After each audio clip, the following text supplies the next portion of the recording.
Hello, everybody, and welcome to another edition of Aquarium Online Academy. My name is Amanda, and I'm coming to you live from the Aquarium of the Pacific in Long Beach, California. And right now, I'm standing in front of our Blue Cavern exhibit. Oh, and there's one of our giant sea bass swimming by right now. Well, I'm not actually standing in front of the exhibit. It looks like I am, but I'm actually in a studio right now. And what you're seeing on the screen right now, including that leopard shark that just swam by, is all made possible by my friend Courtney, who's on the other side of the camera, and she's going to be changing, or they're going to be changing the things on the screen behind me. So we can all learn together. So even though you're at home, I'm in a studio, we can explore the aquarium together and some of the amazing animals we have here. And I hope you are ready to explore and feel as cool as a crustacean because we are going to be exploring and discovering some very cool animals that live right here at the aquarium and maybe even close to where you live, depending on where you're viewing from.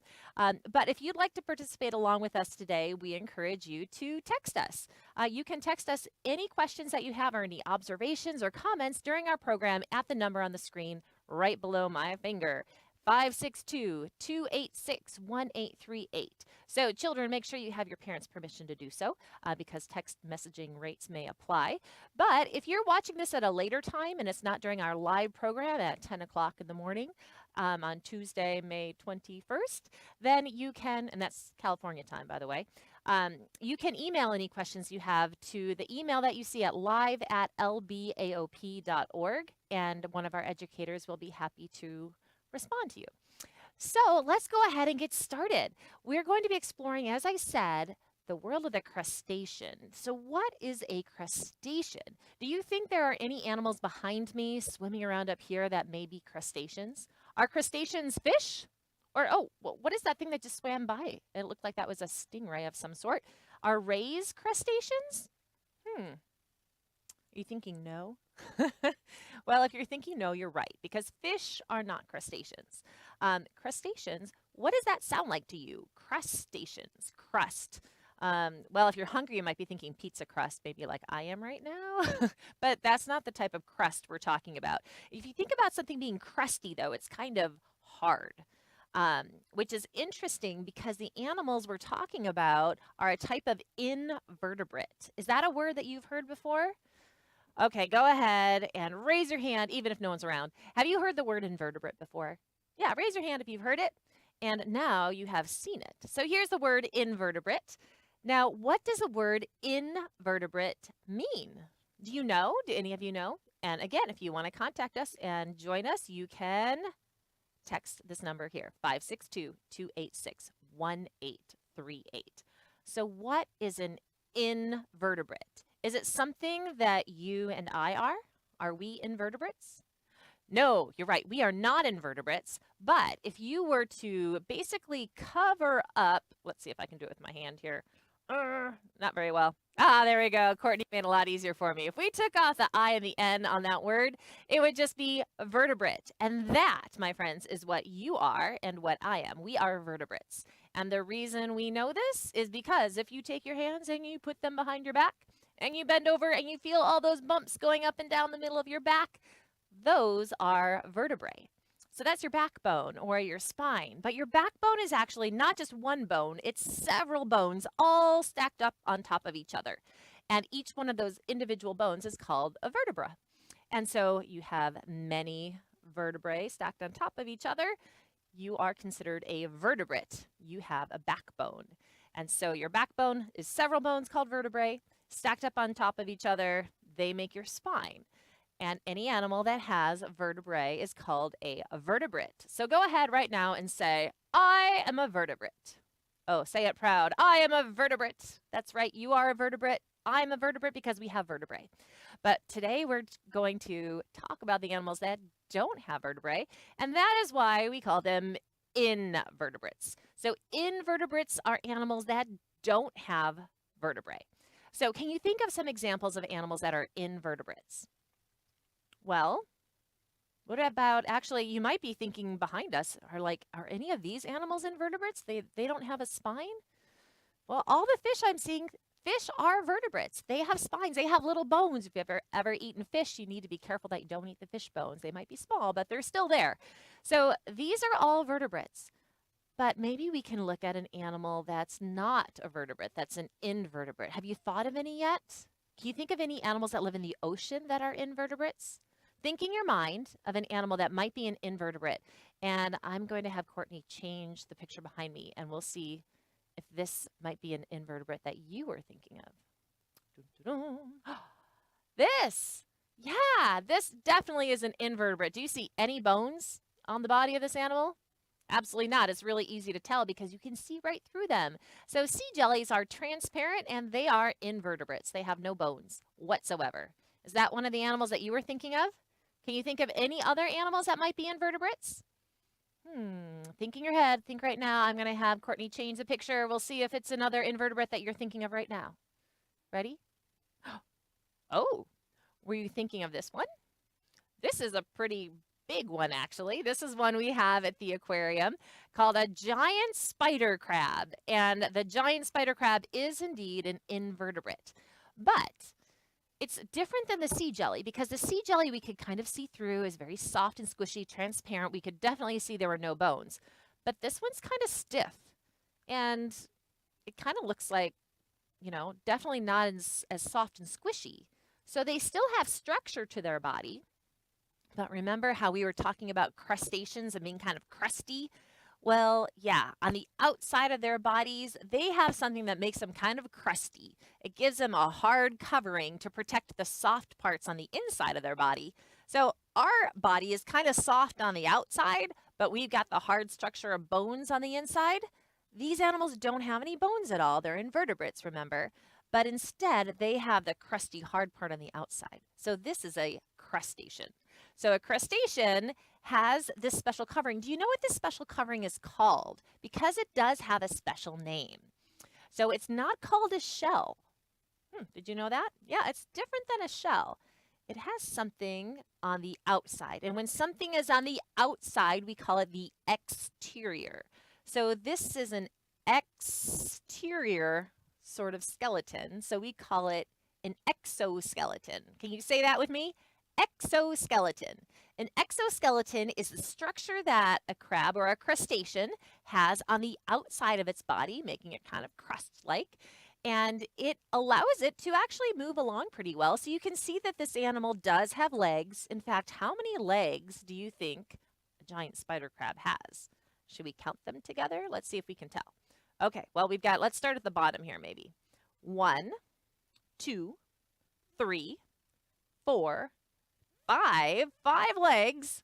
And it looks like, unless I was counting another one behind it, maybe I was counting another, maybe there's another one there. But maybe we should start up at the top here. We've got 1, 2, 3, 4, 5. And it almost looks like there's a shadow there, but there are 5 walking legs on each side. And then, of course, they've got these big pinchers up here too.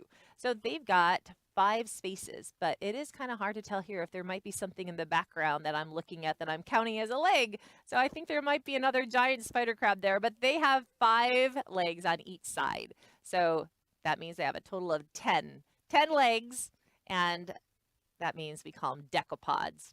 Is kind of a funny word, but deca having to do with 10, and pods, their legs and their feet and how they move around. So this right here is a 10-legged animal, 5 on each side. So what are some other things that you notice about this interesting animal? So they've got this hard sort of crusty shell-like exoskeleton to them. They've got 5 legs to get around, but look at how these legs are different than like a jelly. So if we thought about the jelly and how it is very, no bones, and it kind of moved along, it had long things hanging down from its body too, but it didn't really use its tentacles in the same way that the legs of a crab are used. So the legs of the crab are stiff and they're also jointed. Do you see how they have these little areas that go straight and then they stop and then they go up at an angle and they stop and then there's another angle? Those are all what we call joints, just like in your arms. So we've got 2 bones. Well, we've got more than that. We've got 2 at the bottom and 1 at the top. But we've got bones that are linked together. So this is a straight bone here and then this is a straight bone here. But we don't have to just move our arms straight like this all the time because we have a joint. So our elbow allows our two bones to come together, still be connected, but allows them to move. So you can see that this animal has joints in its exoskeleton too. So these jointed leg animals we call arthropods, another crazy scientific word, but all of these arthropods, all crustaceans are a type of arthropod. So they have jointed legs that help them to move around. Otherwise, if they were all stiff on the outside of their body, it would be really, really hard to move. So just like our knees help our legs to move, they also, all these joints in the crustaceans help them to move too. So now I want to give you a challenge because one thing that's really interesting about these crustaceans and crabs, actually, can you think of any other relatives that also have exoskeletons? Before we move on to the next thing, let's explore the world of exoskeletoned animals a little bit. Can you think of any other animals besides a crab or besides a giant spider crab that might have an exoskeleton? Can you think of any? Well, think about the shape of a crab's body. If we look at it, it's kind of round and then has these long legs coming out. What if it had a longer, skinnier body? And maybe the legs weren't quite as long as this crab and they were a little bit shorter. Can you think of any crustaceans that have a long exoskeleton and maybe two antennae that stick out the end and little legs? Can you think of that? Oh, it also has a tail, but it's not like a tail like a long dog tail. It has something different. Ooh, here's one. Oh, there's a few of them we can look at. So look at these animals right here. What are these? Are these crabs too? Notice I don't see any big pinchers on this one though. This is interesting. These are lobsters. And these are lobsters that can be found right here in Southern California that we call spiny lobsters. And if you notice them, there's something that's definitely lacking. Well, I already said it, but they don't have the pinchers on the ends. Did you notice that? When you think about a lobster, don't you normally think about having pinchers? Well, these don't have them. But yes, these are spiny lobsters, and they are known for not having those big claws. So they have spiny legs and a spiny body, and look at these big long antennae that they have sticking out the top of their head. And what else do you notice about them? When you look at them, well, we can see that there's 3 down here at the bottom. 1, 2, 3, and then we've got one upside down one. How is it holding on to that rock and hanging upside down? Yeah, well, they've got those very pointed feet that they can kind of wrap around and hold in all those little spaces and cracks and crevices in the rocks to help them hold on so they can even be upside down. But they like to hang out in small little places. Does this look like a very lit up space or does it look like they're hanging out in a dark area? Yeah, these like to hang out in the dark cracks and crevices and the caves and the little areas where they can hide in and protect themselves. And they're actually a little bit more active at night. So if you were diving at night, you'd probably have a better chance of finding one of these animals than if you were diving during the day. But when you look at them, can you find their eyes? Because it looks to me like their eyes are pretty obvious. Do you see eyes that look obvious here? Are you looking at these things in the middle? Because they look like eyes, don't they? They look like a little yellow sort of area with a black dot in the middle, just like how our eyes are white with dark spots in the middle. But those are not their eyes. Their eyes are actually on little stalks that are right up here. So you see these dark areas, maybe this one's a little bit easier to see. That dark area there and this dark area here is actually where their eyes are located. So they have these long sort of stalks for their eyes. And then these are just areas that are kind of misleading. They almost make it look like they have bigger eyes and they're looking at you. And that's something that predators can sometimes use to scare off, or it could be used by prey, I suppose, to scare off other things to say, don't mess with me.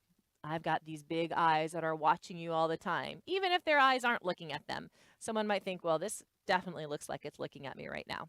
But its eyes are actually right up there.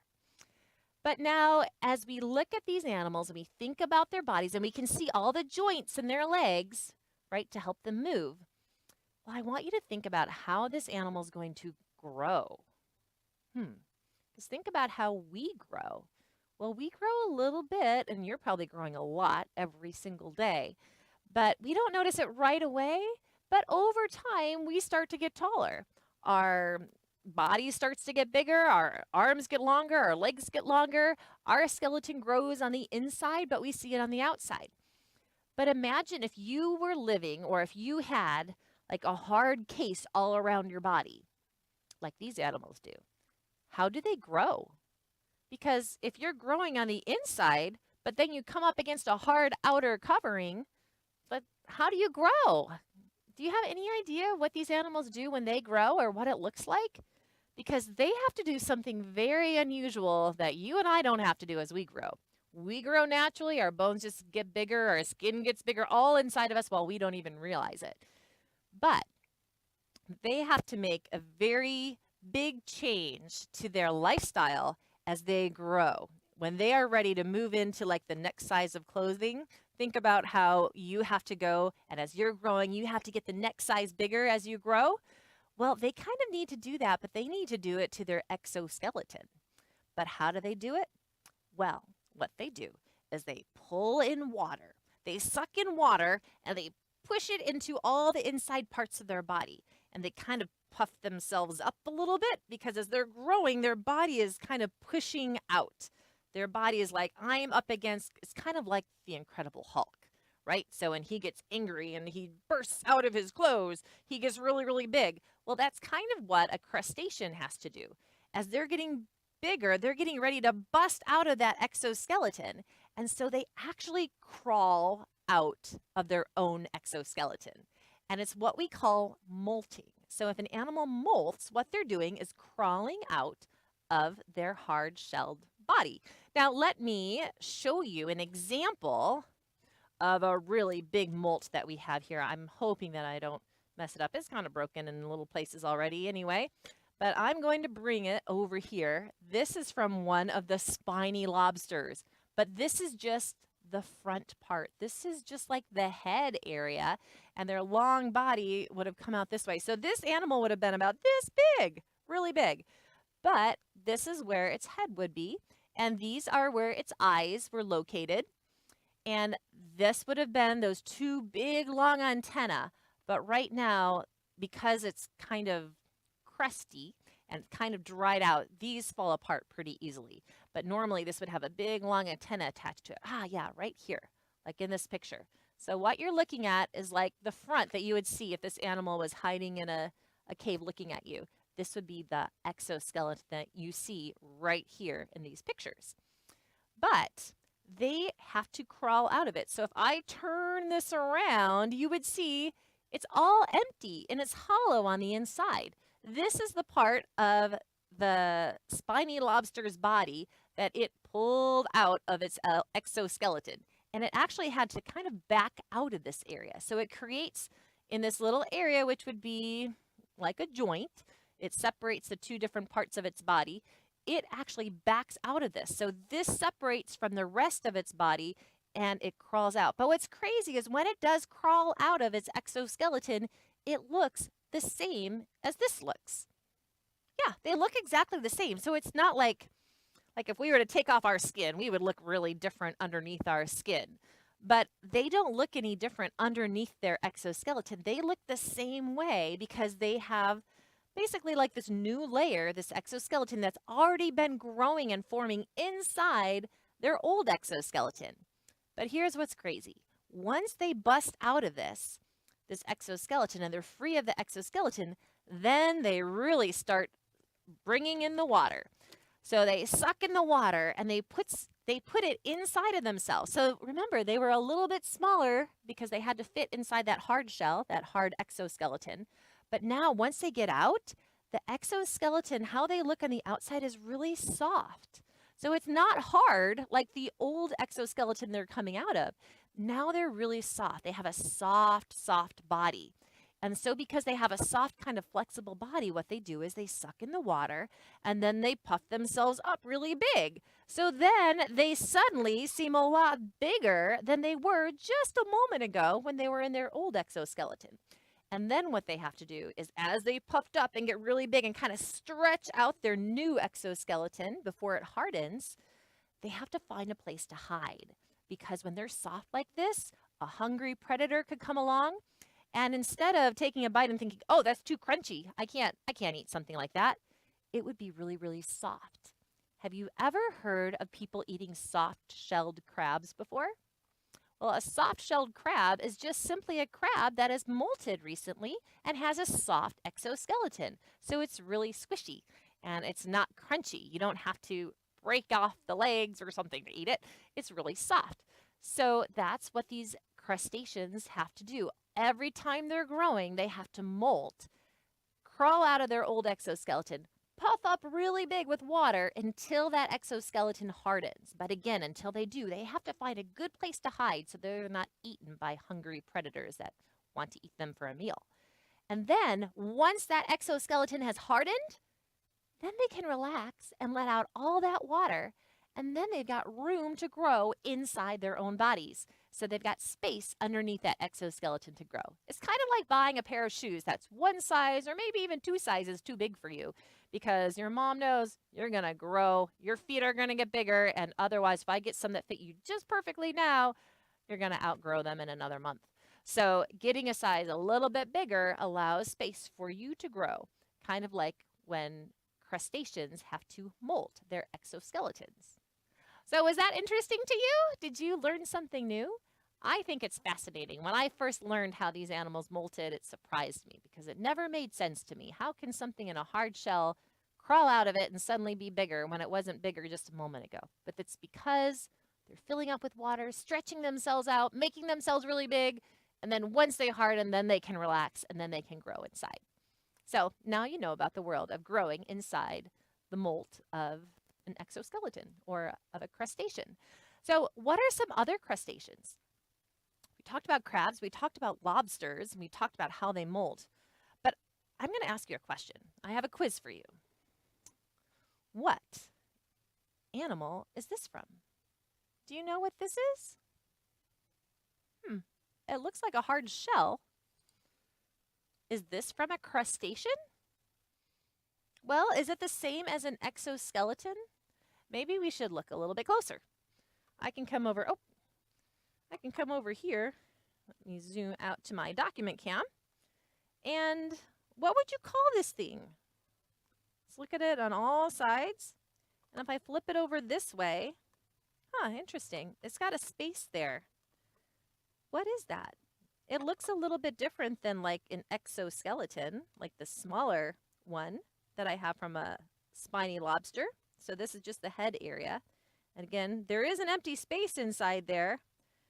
But does it look like this? Does this one have space for little legs to come out? No, it doesn't, does it? But many of you might see this and think, I know what kind of animal lives in there. A hermit crab. In fact, let's look at some pictures of some hermit crabs. And maybe we can figure out how this could be related to a hermit crab and if that really is a hermit crab. Now, here we go. This is a lovely picture. I love this. Doesn't he just look so cute? Look at the legs on this animal. You can see them all kind of sticking out the front, right? But it does seem to be hiding inside of a shell. Now, is that shell part of the exoskeleton? Because this is an exoskeleton on this crustacean, on this little hermit crab. There's those cute little black eyes on those little stubs. But what about this? When this animal gets bigger, it does molt. It does have to crawl out of this exoskeleton. But what about the shell? That shell is not part of the exoskeleton. The shell is something that this hermit crab finds and it backs itself into and makes sure it's the right fit for it, we can say. But the shell was not made by the hermit crab. The shell had to be found by the hermit crab, and it had to have been left behind by another animal. Do you know what animal makes this kind of shell? If you do, you can text us. In fact, if we look again at this shell is made by a different animal. Now, it's kind of neat because there's a hole inside here. You can kind of see on the inside, it's kind of, well, it's like a spiral staircase. Look at this. Or almost like a water slide. This is the same type of shell as this one is, but this one just has been kind of layered, washed out. So you can see on the inside, they have this nice smooth area where the animal would normally live. So let's see, did any of you figure out what kind of animal makes a shell like this that a hermit crab might move into later? It's made by a snail. This one is actually called a turban snail, but it's a snail that makes the shell. And a snail is not a crustacean. A snail is a mollusk. It's a soft-bodied animal, and it produces a hard shell that's a little bit tougher and thicker than the exoskeleton of a lobster or crab. So this is from a snail, but a hermit crab might come in and take over that place. Let me also show you this exoskeleton. Now this one's in a box, a nice protective box, but do you know what this is? This one is called a horseshoe crab. It has an exoskeleton too, and it's got little feet on the bottom. So this one molted really well. It crawled out of its exoskeleton very, very easily. Now, technically, these aren't considered the same as they're not really true crabs. They're a little bit different. They're more like spiders and scorpions, but they're still arthropods with jointed legs, and they still have an exoskeleton that they have to molt out of. But I think they're still fun to look at. Now, there is another animal that is a type of arthropod, but it does actually create a shell too. And it's a shell that looks like this. This is a barnacle shell. Have you ever heard of a barnacle before? Well, barnacles have hard shells, and then they stick these little, it's almost like they stick their legs out into the water to help them eat. And they can filter out small little things in the water. So this has a hard shell, but it has a little arthropod, jointed leg animal living inside. And it kind of reminds me of a coral crab. I want you to take a look. We have a coral crab picture. Now, maybe you've never heard of a coral crab before, but it's a crab that likes to live in the coral reef. Now, coral reefs can be very, very big, but the individual coral animals are pretty small, and they have some small spaces where they can live. So if this coral crab can find a coral reef with an opening in it, it can hide inside of it. And I wonder, have you ever looked at one before? Here's one right here. Look, so it's living in the coral reef. You can see kind of some of the colors around it, the bright green color. But look at how tiny it is. It's hiding right inside. But what do you notice? Do you kind of see this funny thing that's sticking up here? Well, this animal kind of reminds me of a barnacle because this crustacean is living inside. And what do you think it's eating? Is it going around and eating like big pieces of dead fish that might be on the ocean floor like maybe a giant spider crab does? No. These are small animals, and they're going to have to eat small things. So what kinds of small things might be in the water around them that they could eat? Are you thinking of the word plankton? I hope you are, because that's what they eat. And how are they going to get plankton from the water? Because to get something so tiny, small little tiny animals in the water, you have to find some way to kind of filter it on in. Do you see anything on this crab's body that it might use to capture plankton? Do you see this long thing right here? It's kind of hard. It looks kind of blurry. But let's watch a video and watch how the coral crab eats. Are you ready? Oh, yeah, we have to wait just a second. We're going to switch over, and then we'll show that video. It'll be really neat to see. So are you ready? Watch. Think about how they're going to do it. How might they use those big, long antennae to help them filter out plankton from the water? We're going to watch this, and then we'll let you go for the day. And also, if there are any teachers watching, we would love to know if your class was joining us today and how many people that you had watching. We would love to hear. Oh, watch it. Check this out. Look at it. Oh, did you see that? Did you see that right there in the middle? Yeah, so they're waving those antennae around. They almost look like they're waving in airplanes. And they're capturing the little tiny specks that you see in the water. And then they're using their little grabbing legs right there, their little pinchers, to help them grab the food off that and help them to eat. So that's how these little coral crabs living in the coral can make a meal for themselves by waving those little antennae around. They kind of look like how the same way that barnacles eat. They wave these little cirri around, and then they grab the food from it and then bring it into their mouths and eat it just like that. So anyhow, I hope you've enjoyed exploring the world of crustaceans with me today and that you've learned something new. And again, if you'd like to ask any questions, feel free to email us at any time. And teachers, if you have any students that are watching, and you could tell us what those numbers are, we would love to know how many people we're reaching today with these programs. So feel free to text us at 562-286-1838, or you can email us at live@lbaop.org. Okay, thank you for joining us, everyone, today. Have a wonderful day and a wonderful rest of your week. Bye.